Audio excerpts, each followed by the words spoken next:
మాతృదేవోభవ. ఒక ఛందోమయమైన వాక్యమున ఏదో గోడు వెళ్ళంగబోసుకొనన్. జగన్మాత, ఎంత రక్షిస్తున్నావమ్మా నన్ను. కేవలం పద్యంలో ఒక్క మాట చెబితే చాలు నీకు. ఇంకా దాని వ్యవహారం నువ్వు చూసుకోవడమే, నేను నిమిత్త మాత్రుణ్ణి. అందువల్ల ఎంత నిశ్చింతగా ఉండగలుగుతున్నా భగవత్ ప్రార్థన వల్ల.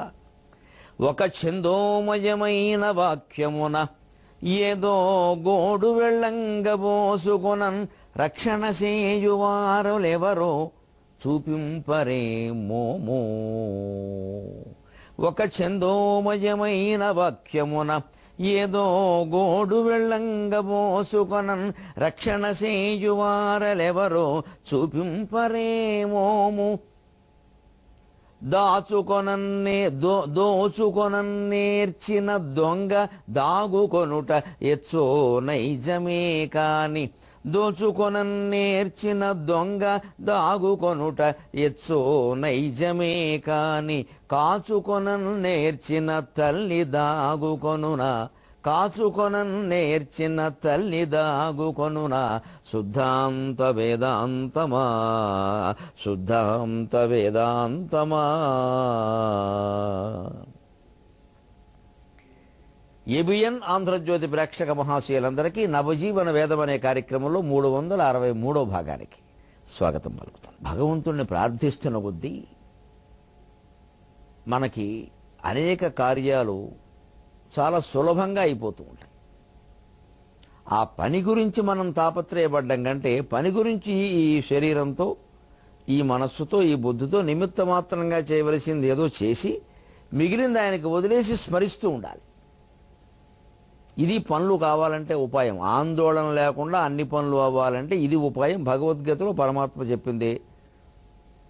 తస్మాత్ సర్వేషు కాలేషు మా మనుస్మర యుధ్యచ అన్నాడు ఆయన. అన్ని వేళలందు నన్ను స్మరిస్తూ ఉండు, యుద్ధం చేస్తూ ఉండు. యుద్ధం అంటే అక్కడ అవసరం కాబట్టి యుద్ధం అని చెప్పాడు.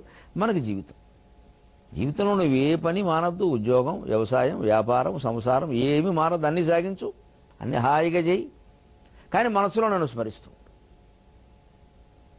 మరి ఏమండి పనులు చేస్తూ మనసులో స్మరించడం ఎలాగండి? లగ్నం అయిపోతుంది, మనస్సు లగ్నం అవుతుంది కదా, పని మీద లగ్నం కాదు కదా.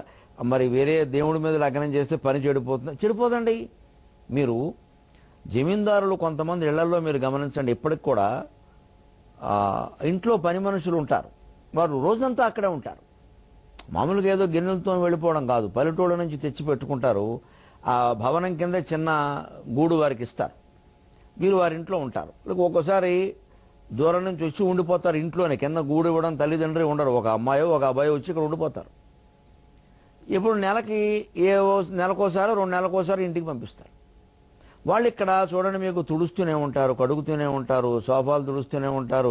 మధ్యలో వీళ్ళు చూస్తుంటే వాళ్ళు కూడా టీవీ చూస్తూనే ఉంటారు.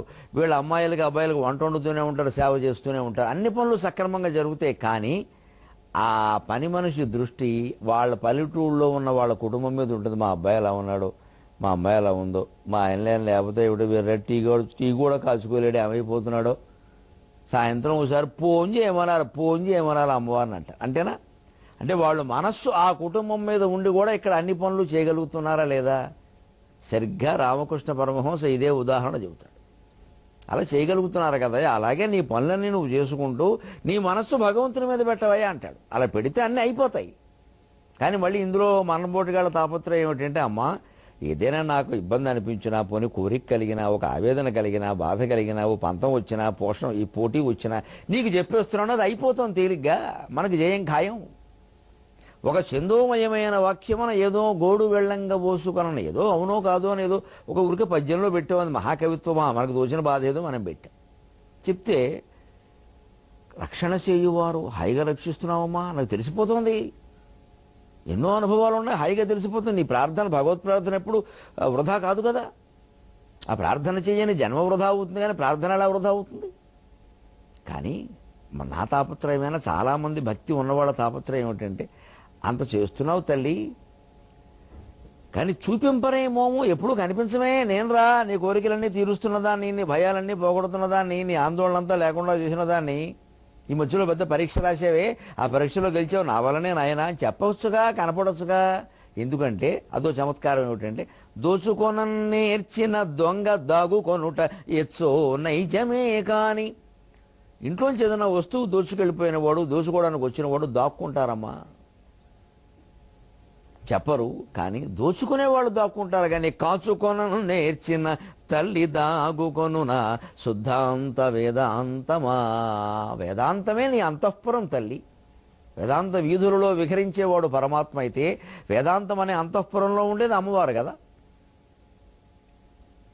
అందుకని వేదాంతమే అంతఃపురంగా కలిగిన ఓ జగన్మాత, దోచుకునే దొంగ దాక్కుంటాడు కానీ కాచుకునేటువంటి తల్లి ఎప్పుడైనా దాక్కుంటుందా? తల్లి బిడ్డకు కనపడడానికి సందేహిస్తుందా? దొంగలైతే కనపడాలి, వాళ్ళ సొమ్ము కొట్టేసాం, వాళ్ళకి ఎలా కనపడతాం, మొహం ఎలా ఎత్తుకుంటాం అంటూ. ఇంత ఆర్ద్రంగా అమ్మవారిని ప్రార్థిస్తే కాని పనులు ఉంటాయా? కలిగే ఆందోళన ఏమైనా ఉంటుందా అసలు ప్రత్యేకంగా? ఇది భగవత్ ప్రార్థనలో మనకి ఉండవలసినటువంటి చిత్తశుద్ధి. ఎన్నో పాతకాలపు శ్లోకాలు అవి ఉన్నాయి, మహానుభావులు చెప్పేయచ్చు. ప్రతి కార్యక్రమం ప్రారంభంలో ఊరికే వ్యాసాయ విష్ణు రూపాయ వ్యాస రూపాయ విష్ణువే నమో వై విష్ణవే బ్రహ్మణదియే వాసిష్ఠాయ నమో నమః అని 4 శ్లోకాలు చదివి మొదలు పెట్టచ్చు, తప్పులేదు, చేయొచ్చు, అది పద్ధతి కూడా. కానీ అవన్నీ ఇదివరకు ఉన్నవే, ఎవరో రచించినవి, అవి మన అనుభూతులు కావు. ఒకవాడు వాటికి అర్థం తెలిసినా నాకు అనుభూతి కలగచ్చేమో కానీ మీకు కలగదు.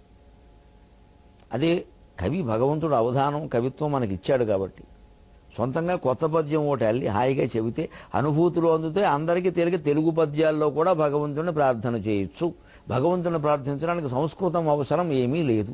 భగవంతుడికి తెలుగు వచ్చు, భగవంతుడికి తెలుగు అంటే ఇష్టం కూడా. ఆముక్తమాల్యద రచించిన కృష్ణదేవరాయలకి ఆయనే కనపడి తెలుగులోనే రాయి ఆముక్తమాల్యదని ప్రత్యేకం అడిగాడు. దేశ భాషలందు తెలుగు లెస్స అన్నది ఆముక్తమాల్యద ప్రకారం స్వయంగా కృష్ణదేవరాయలు అనలేదు, శ్రీ మహావిష్ణువు అన్నాడు. ఆయన అన్నాడని నేను చెప్పాడు. అంత గొప్ప తెలుగు భాష. తెలుగులోనే మనం ప్రార్థనలు చేద్దాం హాయిగా. ఇప్పుడు హాయిగా రామాయణంలో గడదాం, సుందరకాండలో గడదాం. మనం కీలకమైనటువంటి ఘట్టనలో ప్రవేశిస్తున్నాం. హనుమంతుడు రావణుడి అంతఃపురంలో ప్రవేశించాడు, శయన మందిరంలో ప్రవేశించాడు. అక్కడ వెలుగుతున్నటువంటి బంగారపు దీపాలను చూశాడు, సహజకాంతులతో వెలుగుతున్నవి. రకరకాలుగా పడుకున్నటువంటి స్త్రీలను చూశాడు. ఎంతో వర్ణన చేస్తాడు మహర్షి. అవి మనకి నవజీవనానికి అవసరం లేదు. ఒక్క సందేహం మాత్రం హనుమంతుడికి వస్తుంది ఒక్క సందర్భం. అది మనం తర్వాత వచ్చేటువంటి శ్లోకాల్లో చెప్పుకుందాం. ఇక్కడ పడుకున్నటువంటి రావణాసురుని చూసి ఎలా దగ్గరికి వెళ్ళాట. వెంటనే నిశ్వసంతం మహానాగం రావణం వానరర్షభక ఆసాద్య సమోద్విగ్నః ఆసాద్య పరమోద్విగ్నః ఆసాద్య పరమోద్విగ్నః సోపాసర్పత్ సుభీతవతు. రామాయణం మన జీవితంలాగే ఎంత సహజంగా సాగుతోందో గమనించండి. దయచేసి దాని చుట్టూ మహిమలు మాయలు అల్లేసి గ్రంథాన్ని కృత్రిమం చేయకూడదండి. ప్రతి దాని చుట్టూ ఓ పూర్వజన్మ కథ, ఓ మహిమ, ఓ మాయ అల్లేస్తే అసలు రామాయణం అందదు ఎప్పటికీ. వాల్మీకి రాసిన ఉద్దేశం అది కాదు. వాల్మీకి అందులో అన్ని పాత్రల్ని మానవులనే చెప్పాడు. అత్యవసరమైన సందర్భంలో తప్పితే ఎవరూ దైవశక్తుల్ని ప్రదర్శించరు. ఇక్కడ ఆశ్చర్యపడతాం మనం. సుందరకాండలో హనుమంతుడి యొక్క పరిస్థితి, ఆయన నిశ్వసంతం మహానాగం, భయంకరమైన 5 తలల పాము పడుకున్నట్టు అది ఉచ్ఛ్వాస నిశ్వాసాలు రావణాసురుడివి. వాడు మనిషి ఆకారం ఏమిటి మరి? వాడికి 10 తలలు ఉంటాయి. అసలు ఇందులో ఒక ధర్మ సందేహం ఒకటి ఉంది.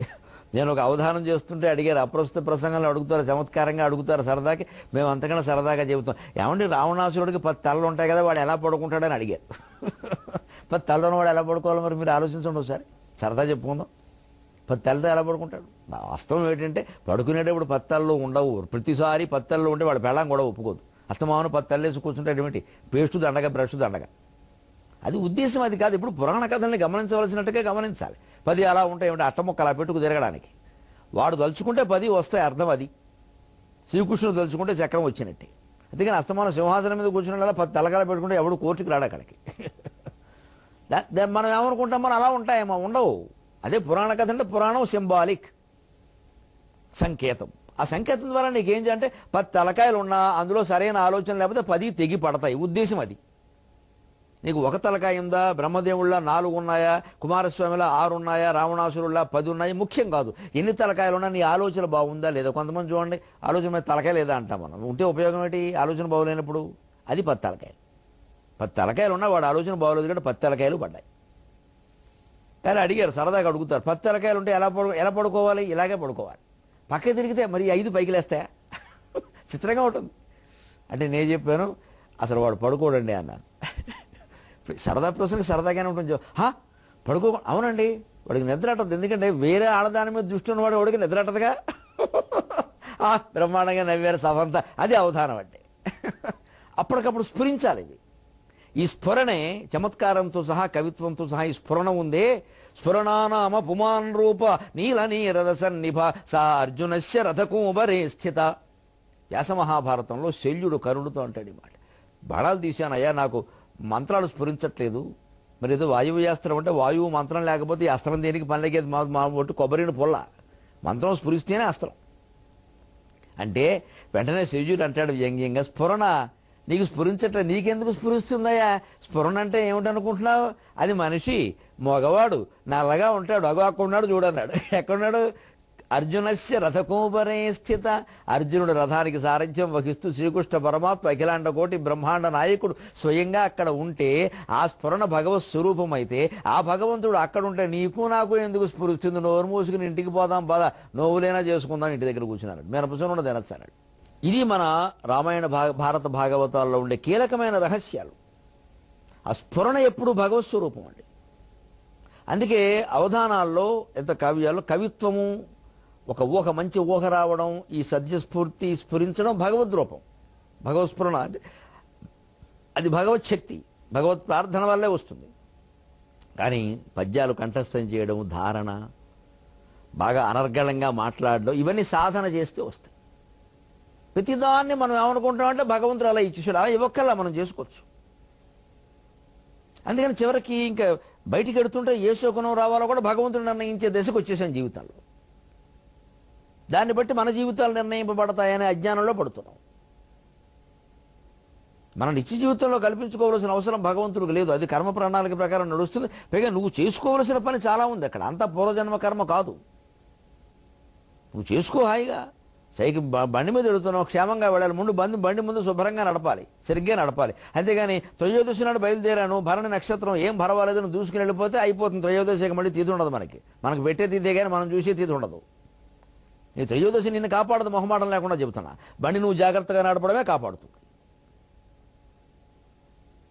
అలా ప్రతిదాన్ని మొత్తం నమ్మకాలమయం చేసేస్తే ఇక జీవితం ఉండదని. ఇంకా ఈ నమ్మకాలన్నిటికీ బద్దల కొట్టులాగా ఈ శ్లోకం చూడండి. బద్దలు కొట్టినట్టుగా హనుమంతుడు భయపడ్డాడు.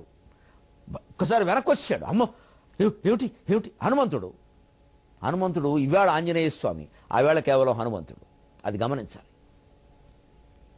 అది ఆనాటి ఒక మనిషి. ఆయన అనేక వేల ఏళ్ళు జరిగిపోయేసరికి, కథలు అనేక రకాలుగా మారిపోయేసరికి ప్రతిదీ ఉన్నతమైపు హనుమంతుడు దేవుడు. దేవుడు కానివాడవడు. అసలు అందరూ దేవుళ్ళని వేదాంతం చెబుతుంది. తత్వమసి అహం బ్రహ్మాస్మి. కొన్ని మహాకార్యాలు చేసేసరికి వాళ్ళు మహాపురుషులు అవుతారు. కొంత చరిత్ర వాళ్ళు లోకాన్ని విడిచిపెట్టి వెళ్ళిపోయేసరికి చారిత్రక మహాపురుషులు అవుతారు. ఇంకొన్ని వందల ఏళ్ళు గడిచేసరికి వాళ్ళు యుగ పురుషులు అవుతారు.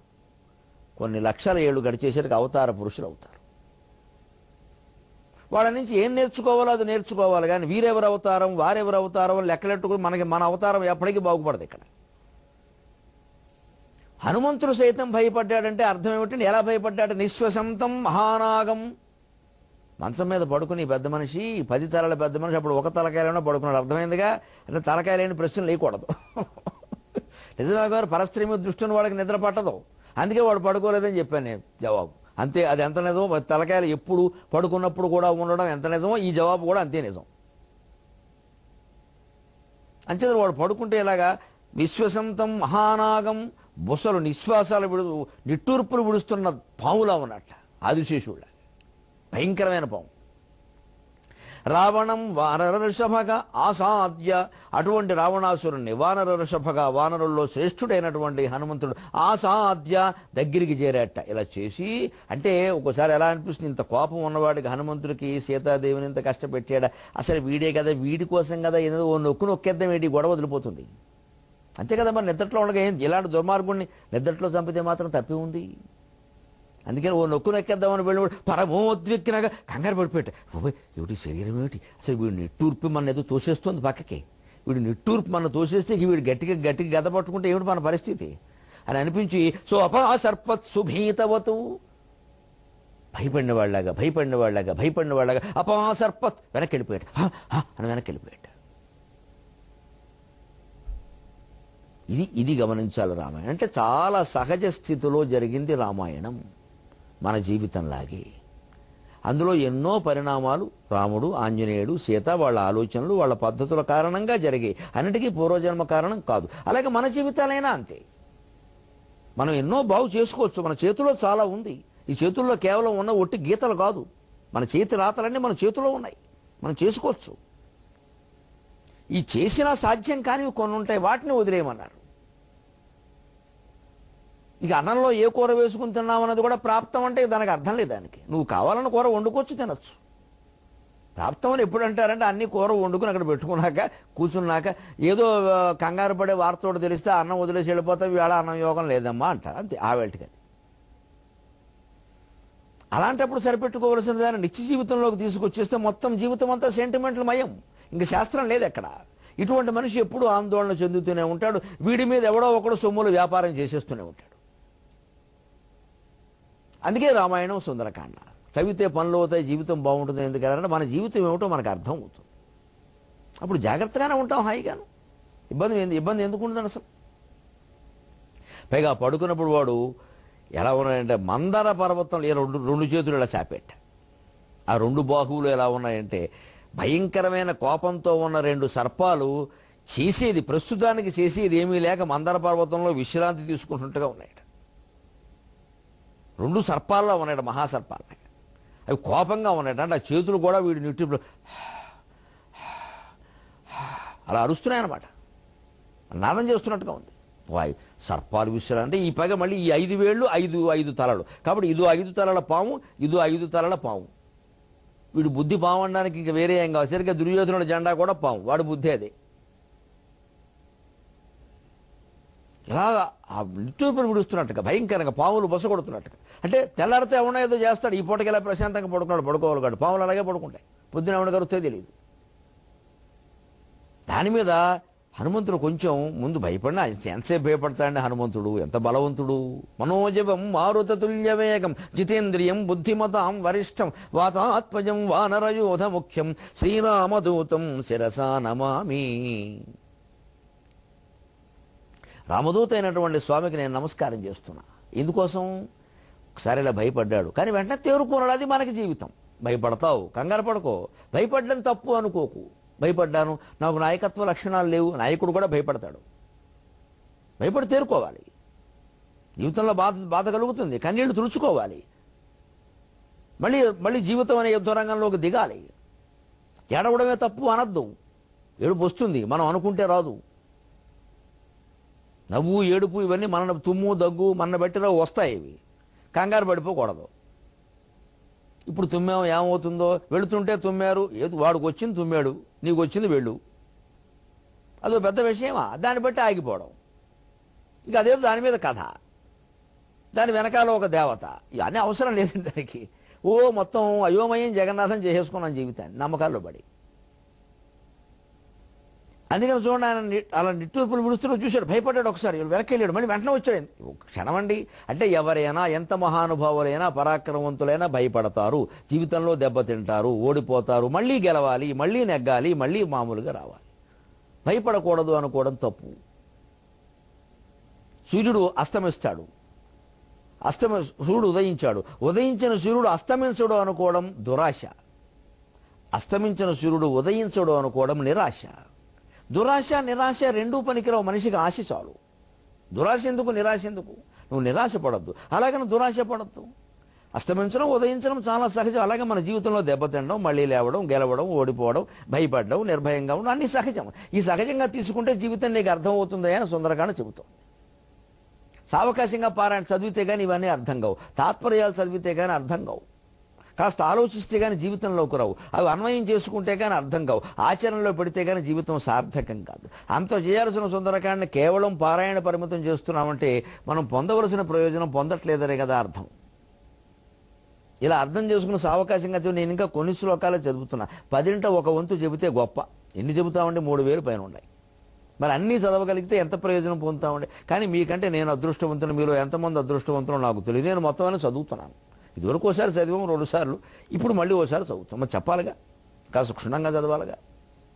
నేను ఎప్పుడు పారాయణల కోసం చదవాలి. సావకాశంగానే రోజుకు 1 గంట అని పెట్టుకుని ఎంత అయితే అంత, ఎక్కడైతే అక్కడ ఆగిపోతుంది. ఓ తాటాకమో కెడతాం, మర్నాడు చూసుకుంటాం. వీలైతే మర్నాడు చదువుతాం, ఏదైనా ప్రయాణం వస్తే మానేస్తాం, లేదా మళ్ళీ చదువుతాం. అలా ఇప్పటికి రామాయణం సుమారుగా పూర్తి అయిపోతుంది. వాల్మీకి రామాయణం ఏదో కొద్దిగా చివరికి వచ్చింది, చదువుతున్నాం, రోజు చదువుతున్నాం. కుదిరినప్పుడే సంస్కృత భాగవతం 10వ స్కంధం కూడా అయిపోయింది సుమారుగా. అలా అందరూ గ్రంథాలు చదవచ్చానంటే ఇందులో ఏమి మడిగట్టుకునేది ఏం లేదు. మనకే అన్ని విషయాలు తెలిస్తే హాయిగా మన జీవితాన్ని మనం నిర్ణయించుకుంటాం, సొంతంగా ఎదుగుతాం. ఆ సొంతంగా ఎదగడానికే సుందరకాండ. పైగా ఆయన చేతులు చూశాట. ఇక్కడ అసలు అంటే ఏమిటి, ఒక అంచనా, అసలు వీడికి ఏమైనా గాయాలు అవి ఉన్నాయా? యుద్ధాలు చేశాడు కదా, అక్కడక్కడ గాయాలు ఉన్నాయట ఒంటి మీద. అవేమిటంటే ఐరావతం దంతంతో పొడిచిన గాయంలో తెలిసిపోతుంది. అంటే నిజమైన వీరుడు, ఒక వీరుడికైన గాయాన్ని మచ్చబడ్డా కూడా మనం చూపిస్తే ఇది పలానా విధంగా జరిగిందని చెప్పేస్తే. మీకు ఎందుకు, ట్యాక్సీ డ్రైవర్ని గమనించండి, ఎంత తెలివైన వాళ్ళు, ఆటో డ్రైవర్లు కానీ ఎవరైనా ఎక్కడైనా ప్రమాదం జరిగిందనుకోండి, ఆ కారు చక్రాలను బట్టి దాన్ని బట్టి ఆ ఎవడు రాంగ్ డైరెక్షన్లో వెళ్ళాడో, ఎవడు సరైన దిశలో వెళ్ళాడో చెప్పేస్తాడు వాడు. అంతేకాదు, ఈ డ్రైవర్ బతుకున్నాడు సార్ అంటాడు, వెంటనే బతుకుడు చెప్పేస్తాడు. అక్కడ లేకపోయినా సరే డ్రైవర్ పోయి ఉంటాడు, అవునా అండి అని అడుగుతాడు వాడు. ఎందుకంటే కనిపిస్తుంది కదండి, ఇలా పెడితే బతకడండి అంటాడు. పైగా ఇంకొంచెం చూసి ఇలా వాడు కుడిచే దెబ్బతిని ఉంటుందండి, ఎడంచే బాగానే ఉంటుంది అంటాడు. మరి ఒక డ్రైవర్కి ఇంత జ్ఞానం ఎక్కడ, ఆ రంగం. మరి అవే నన్ను చెప్పమంటే ఓ శ్లోకం చెబుతాను, నా వల్ల కాదు ఇది. ట్రాక్టరాణం యథాకారు కారుణాం యథాబస్సు అనేదో చెబుతాను నేను. ఏం ఉపయోగం నాకేం తెలియదు ఆ విషయం. అలాగే ఒక్కసారి భయపడినా తేరుకున్నాడు. అలాగే మనం కూడా జీవితంలో భయపడతాం, తేరుకోవాలి. కానీ ఇక్కడే గమనించాడు, ఇంత నిశ్చింతగా వీడు నిద్రపోతున్నాడు. హనుమంతుడు సైతం భయపెట్టాడు, కానీ వీడిని భయపెట్టేవాడు ఉండడా అండి? వీడికి మరణం లేదా అండి? అయిందిగా రామచంద్రమూర్తి చేతుల్లో. రామచంద్రమూర్తి చేతుల్లో పోయాడు లేదా? అంటే ప్రతివాడు ఎంత పరాక్రమవంతుడైన, ఎన్ని తలకాయలున్నా, ఎన్ని మెడకాయలున్నా, ఎన్ని సొరకాయ కోతలు కోసినా పతనం వాడికి తప్పదు. ఎంత వైభవానికైనా పతనమే ముగింపు, ఎంత ఐశ్వర్యానికైనా దారిద్ర్యమే ముగింపు, ఎంత సౌందర్యానికైనా ముసలతనమే ముగింపు, ఎంతటి జీవితానికైనా మరణమే ముగింపు. తప్పదు. ఇది మనం దృష్టిలో ఉంటే వీటిని చూసుకుని గర్వపడకుండా ఉంటాం. అది సుందరకాండ. ఎందుకని, ఇతనే కాదు, ఇంద్రజిత్తు మహాతపస్సు చేశాడు, ఇంద్రుని జయించాడు. ఇంద్రజిత్తు వాడి పేరే అది, రావణాసురుడు కూడా లేదేది, ఇంద్రజిత్. వాడుకో వరం ఉందిట, 13 ఏళ్ళు నిద్రాహారాలు లేనివాడు కానీ వాడిని చంపలేడని. అలాగని నిజానికి వాల్మీకి రామాయణంలో లేదు, ఇది కూడా తర్వాత వచ్చేస్తుంది మనకు. అక్కడ ఇంద్రజిత్తును చంపినవాడు లక్ష్మణుడు, ఆయనకి 13 ఏళ్ళు నిద్రాహారాలు లేవు కాబట్టి ఆ రకమైన వరం ఉన్నట్టుగా చెప్పి వాల్మీకి రామాయణంలో కనపడింది. ఇది కొన్ని కాసేపు అనుకుందాం పోని, అది ఆ కల్పన అయినా అది మంచి కల్పన, ఏదో కాస్త భావోద్వేగం కల్పించే కల్పన, అంతకంటే ఏం లేదు. కానీ ఇంద్రజిత్తు చనిపోయాట. చనిపోయిన వెంటనే రావణాసురుడు తెలుసు, అదేమిటి ఇంద్రజిత్తు చనిపోవడం ఏమిటి, వాడిని చంపాలంటే 13 ఏళ్ళు పైన నిద్రాహారాలు లేనివాడు అలాంటి వాడు కూడా ఒకడు ఉన్నాడండి, వాడే లక్ష్మణుడు ఉన్నాడు. అయ్యి బాబోయ్, ప్రతివాడికి ఓ మొగుడు ఉంటాడనమాట. నడిచినంతకాలం వైభవంగా నడుస్తుంటే మనకు ఎదురులేదు అనుకుంటాం, ఒకటి అడ్డం తిరిగితే మొత్తం అడ్డం తిరుగుతుంది, అప్పుడు తెలిసి వస్తుంది కథ అంతా అని రావణాసురుడికి తెలిసి వచ్చింది. అప్పుడు అనుకున్నట్ట విశ్వనాథ వారు రాస్తారు, తానేడో 13 గుంసమలు నిద్రాకారములు లేని వాడైనగాని వధింపలేడనిది ఆగా వాడు వీడా. ఎంత బాగా రాస్తాడో పద్యమే.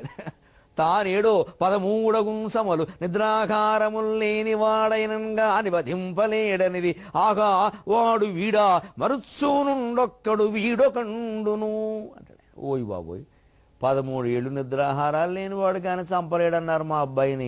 అంటే ఎవడూ చంపలేడు అనుకున్నా, ఎందుకంటే 13 ఏళ్ళు అన్నం మానేసేవాడైనా ఉండొచ్చేమో, నిద్ర లేకుండా మనిషి ఎలా ఉంటాడు? అటువంటి వాడు భూమండలంలో ఉండడం అసాధ్యం. కాబట్టి నేనైనా మరణిస్తానేమో కానీ మా ఇంద్రజిత్తు మరణించడం అనుకున్నానే. ఇటువంటి వాడు కూడా ఒకడు ఉన్నాడా?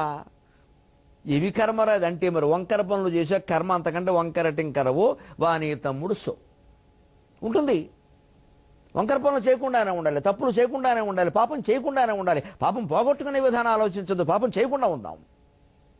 తప్పు చేయాలని, పాపం చేయాలని ఎందుకు అనిపిస్తుంది? అసలు పాపం చేయాలనే ఆలోచన రాకుండా ఈ మనుషుల మొత్తం మీద ఎవరైనా నీళ్లు చల్లితే ఎంత బాగుండండి.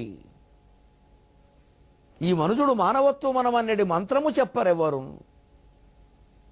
ఒక మంత్రం చెప్పేసి ఒక నీళ్లు చల్లేసి మీకు పాపం చేయాలనే ఆలోచన కూడా రాకుండుగాక అనగలిగితే ఎంత బాగుండండి యావత్ జాతి. చేసిన పాపాలు పోగొడతామని చెప్తున్నారు కానీ చెయ్యకుండా ఉండే ఉపాయం ఒక్కరూ చెప్పారు. అది సుందరకాండ చెబుతుంది. నీ జీవితాన్ని నువ్వు అవగాహన చేసుకుంటే మాత్రమే స్థిరంగా ఉంటావు, ధైర్యంగా ఉంటావు.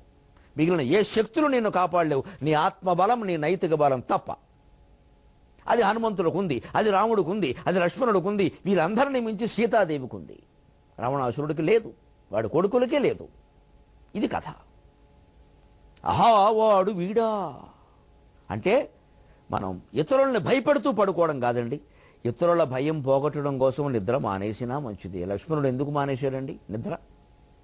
రాముడు సీత ప్రశాంతంగా ఉండాలంటే ఆయన నిద్ర మానేయాలి. ఇప్పుడు గమనించండి, తాను పడుకొని కూడా హనుమంతుడు లాంటి వాళ్ళను కూడా భయపెట్టినటువంటి రావణాసురుడు గొప్పవాడా, తాను పడుకోవడం మానేసి సీతారాములు సుఖంగా పడుకునేటువంటి ఏర్పాటు చేసి ఈ జగత్తు మొత్తం రామమయం కావడానికి పాల్పడిన లక్ష్మణుడు గొప్పవాడా? రావణాసురుడు కంటే లక్ష్మణుడు ఎంత గొప్పవాడండి. ఆయన గుర్తొచ్చినప్పుడు లక్ష్మణుడు గురించి ఒక మాట అంటూ ఉంటారు, ఇలాగ లక్ష్మణుడు వీడు పడుకుని భయపడుతున్నాడు, అందరూ ఆయన పడుకోకుండా అందరినీ రక్షిస్తున్నాడు. అంటే జీవితంలో భయపెట్టేవాడి కంటే రక్షించేవాడు గొప్పవాడే కదా. ఇది మనం అలవాటు చేసుకోవాలి. మనం పడుకున్నామా, లేచామా, కోప్పడ్డామా, తాపడ్డామా, ఏదో ఉంటాం. జీవితం ఉన్నాక ఏదో జరుగుతుంది. మన వల్ల ఎవడు భయపడకూడదు, మనము ఎవడికి భయపడకూడదు. యస్మాన్నోద్విజితో లోకో లోకాన్నోద్విజితే చేయ హర్షామర్షభయోద్వేగేర్ముక్తో యస్సచమే ప్రియ. భగవంతుడు చెప్పినటువంటి మాట. 17వ అధ్యాయం శ్రద్ధాత్రయ విభాగ యోగంలో 12వ అధ్యాయం మన భక్తి యోగంలోనే వస్తుంది. నీ వల్ల లోకం భయపడకూడదు, నువ్వు లోకానికి భయపడకూడదు. అలా ఉండగలగాలి మనం. అంచేది ప్రతి వాడికి ఒకడు ఉంటాడు, గమనించండి. అంచేది ఆ ఎవరూ లేకుండా ఉండాలంటే మనకుండే అహంకారమే మనం తగ్గించుకుని హాయిగా ఉంటే సరిపోతుంది. రావణాసురుల్లా పడుకుని అహంకరించాల్సిన అవసరం లేదు. నా భార్య జోలికి ఎవడన్నా వస్తే తంతాగా నేను అందరి భార్యల్ని చుట్టట్టుకుంటానంటే జరిగే పనేనండి. అంటే రావణాసురుడికి మొగుడెవరు? తయారయ్యాడు హనుమంతుడు. ఆ హనుమంతుడు ఇంకా ఎటువంటి విన్యాసాలు ప్రదర్శిస్తాడో, ఎటువంటి విశేషాలు దర్శిస్తాడో మనం 23:30 గంటల్లో తెలుసుకుందాం. అంతవరకు తెలుగులో మాట్లాడదాం.